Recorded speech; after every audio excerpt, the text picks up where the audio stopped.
My message to the youth is to be strong no matter what you're going through. Whatever you want to do in life, find something that you don't mind doing for the rest of your life. Find something that you like. And even if it seems like it's impossible, it's very, very possible. So don't get nervous.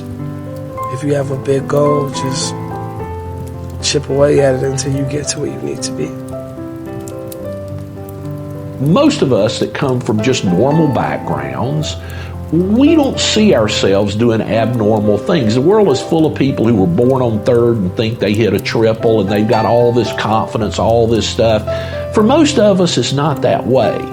We don't think we're wired or programmed to do something great. Well, I'm telling you, that thought is nothing but a fear, nothing but a doubt. It's what holds you in place.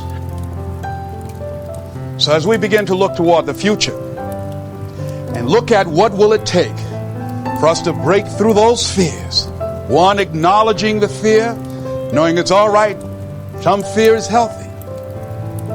Beginning to know that your dreams, your passions, your drive to achieve whatever it is you want, as it has more power and meaning, it will move you past your fears. As you begin to feel that you deserve it, your passion and goal is so strong, the fears won't matter. You've been given the dignity of choice. You don't have to repeat this year the same as last year.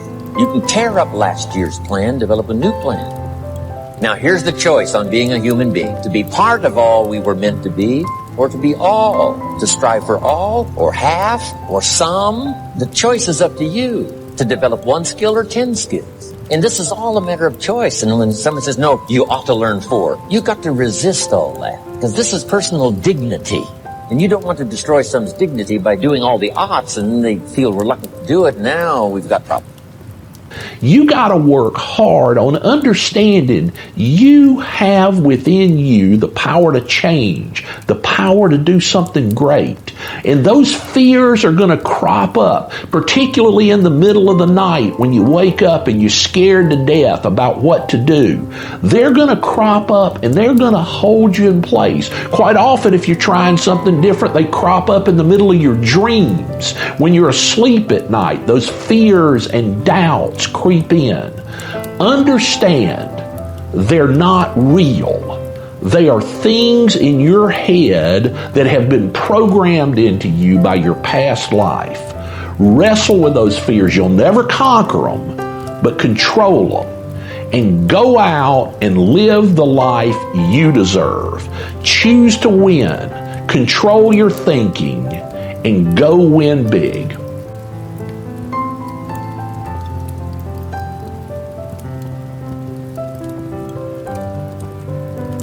I'll never forget Mr. Washington said, Mr. Brown, yes, sir. What do you want to do with your life, young man? I said, sir, I want to be a disc jockey. He said, Mr. Brown? I said, yes, sir. He said, you got to be hungry. I said, what do you mean by that? He said, people that are hungry are willing to do the things today others won't do in order to have the things tomorrow others won't have. People that are hungry are willing to invest in themselves. People that are hungry will go to seminars and workshops. People that are hungry are always searching, always seeking higher ground. So how do you want to make it? I said, I want to be a disc jockey. He says, good. Here's what to do. He said, I want you to read 10 to 15 pages of something positive every day.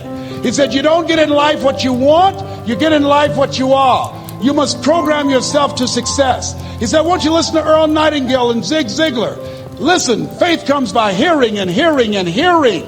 He said, I want you to change your relationships. And I don't want you to ever lose your hunger. I said, what do you mean by that? He said, people that are hungry are unstoppable. People that are hungry are no matter what people. They make it happen no matter what. He said, I want you to listen to Paul Harvey. Who is he? He's the world's greatest communicator. Success leaves clues, young man. Always listen and follow people who are doing what it is you want to do at the level you want to do it, and learn from them. I told T. Hobb when we were standing by the stage, I said, hey man, I want to work more with you. I want you to coach me. I want to learn from you. See, I found you're never too old to learn and you're never too young to teach. Always have a thirst for learning. So I listened to Paul Harvey every day on the radio. While in school, I would go out and listen in his car. He gave me his keys. I was working to develop myself. And I continued to listen to motivational messages, and he would take me to see the late Dr. Norman Vincent Peale, who wrote the book, The Power of Positive Thinking. I toured with him before he passed. You have something special. You have greatness within you. Don't allow your circumstances to determine who you are. Don't allow your negative thoughts to hold you back. You have something special. You can do more than you can ever begin to imagine. Dr. Peale was an incredible man. I admired him when he spoke. He gave me goosebumps. I can feel him in my heart. And I never forget, we were coming back to the school, and Mr. Washington said, Mr. Brown, yes, sir. When Dr. Peale spoke, you didn't move. When he spoke, you were hanging on every word. When he spoke, we didn't have to tell you to sit down and be quiet. Why? I said, sir, I could feel him when he talked. I felt like he was talking to me, sir. He said, he was. I said, but he doesn't know me, but he was speaking to you. Did you feel him in your heart? I said, yes, sir. He said, most people feel him in their head. If you felt him in your heart, he said, listen to him, son.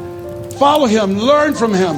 And I would go to seminars and workshops. Anywhere I would find where Dr. Peale was, I would be in the audience. I would drive 200 and 300 miles just to hear him speak. And my dream and vision was to share the stage with him. I thought about it. What is your goal? What is your vision? I want you to hold it in mind. There's some power in that. Because when I became involved in speaking, I never forget, I got a call from Og Mandino, who wrote the book, The Greatest Salesman in the World. He said, Les, I'm stuck in Philadelphia. I need to be in Kankakee. Dr. Norman Vincent Peale is appearing. I can't make it. I heard you're in Chicago. I said, yes, I am. Can you go and open for me? I said, yes, man. Oh, my God. Dr. Peale, I said, yes, I'd love to do it. And I went there and I came. I said, hi, I'm Les Brown. He said, you're not the band of renown? I said, no, I'm Mrs. Mamie Brown's baby boy. I'm here to speak. He said, come backstage. And his wife, Martha, was there. And she said, Papa, Les Brown is here, the speaker. And he said, Les Brown, shoot for the moon. Because even if you miss, you'll land among the stars. I said, sir, that's my quote. I wrote you when I was in the 11th grade. I was a part of a special education class project. That's my quote. He said, I know. I end all my speeches with that quote.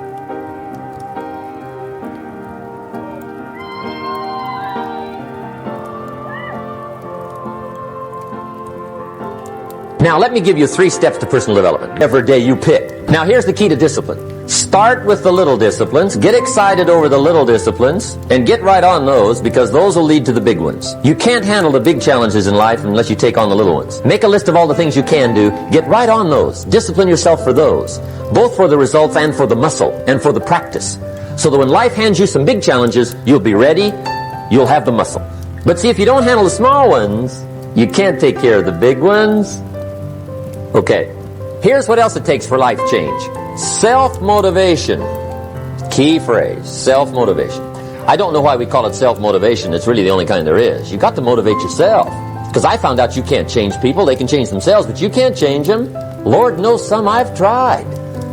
But see, it won't work. People have to change themselves. I learned some of those lessons early. I built a little sales organization way back in those early days. I'm 25, and I had some nice people. I said, I'm going to make these people successful if it kills me. I almost died, right? I mean, you can't do that. What is my outcome in this situation? It's about disciplining your emotions. You know, something as simple as food and eating is not about your body as much as it is about your mind. It's getting command of your mind to be able to choose actions that are in your own best interest. Look, ain't no more talking. This is it. If you ready to take your game to the next level, and whatever it is, sports, life, business, whatever it is, health, listen to me very closely. You got to change that mindset. Motivate doesn't mean to yell and scream and encourage. No, to motivate actually means to provide a motive, a reason why. Because you can come up with a question like, what should I do? You're going to end up with a long list. Self-love is, hey, look, I know you got a test on Monday, and I know you really want to go out with your friends. It's Saturday night, you want to go out, but if you fail that test, you're not going to feel good about yourself. I love you too much to let you go out tonight. Yeah. And so I realized, like, yo, E, you sleep in, you play video game, don't lie to yourself. You are powerful, but you have some vices. So I started saying, okay, E, you got to discipline yourself. And this is for me. This ain't for everybody. You have to watch. You have to watch every single second. The path to strength and health and intelligence and happiness. But we get caught up in our patterns. So we want to get really sensitized, acutely sensitized, sensory acuity, to whether what we're doing is working or not. You don't have time. That's a lie. Fault and responsibility do not go together. It sucks, but they don't. When something is somebody's fault, we want them to suffer. We want them punished. We want them to pay. We want it to be their responsibility to fix it, but that's not how it works, especially when it's your heart. Once you put away your phones and your computers and all that we have nowadays, yeah, it's great. We're up to date. But your brain is the only thing you have when you're going through depression. So cast out the lies. Burn them down. I can't swim. I'm negative buoyant. Go back again. I can't swim. Go back again. Go back again. Go back again. I got it. An incessant fight that doesn't stop against weakness and against temptation and against laziness. It's a campaign of discipline.